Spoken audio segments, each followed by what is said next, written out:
জুলাই অভ্যুত্থানে মানবতা বিরোধী অপরাধের মামলায় শেখ হাসিনা, আসাদুজ্জামান খান কামাল ও চৌধুরী মামুনের বিরুদ্ধে ১১ দিনের সাক্ষ্য গ্রহণ আজ।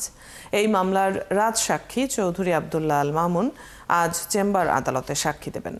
বিচারপতি গোলাম মর্তুজা মজুমদারের নেতৃত্বাধীন আন্তর্জাতিক অপরাধ ট্রাইব্যুনাল ১ এই বিচার কাজ চলছে। মামুন ছাড়া আরও ৪ জন আজ সাক্ষ্য দেবেন। এই মামলায় এখন পর্যন্ত ৩৫ জন সাক্ষ্য দিয়েছেন। সাক্ষীদের জবানবন্দিতে জুলাই আগস্ট আন্দোলনে দেশ জুড়ে হত্যাযজ্ঞ চালানোর বর্ণনা উঠে এসেছে। আর এসবের জন্য দায়ী করে শেখ হাসিনা, কামাল সহ জড়িতদের কঠোর শাস্তি চেয়েছেন শহীদ পরিবার ও প্রত্যক্ষদর্শী সাক্ষীরা।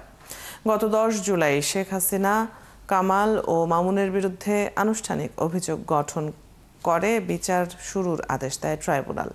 এই মামলায় তাদের বিরুদ্ধে মানবতা বিরোধী অপরাধের ৫টি অভিযোগ আনে প্রসিকিউশন।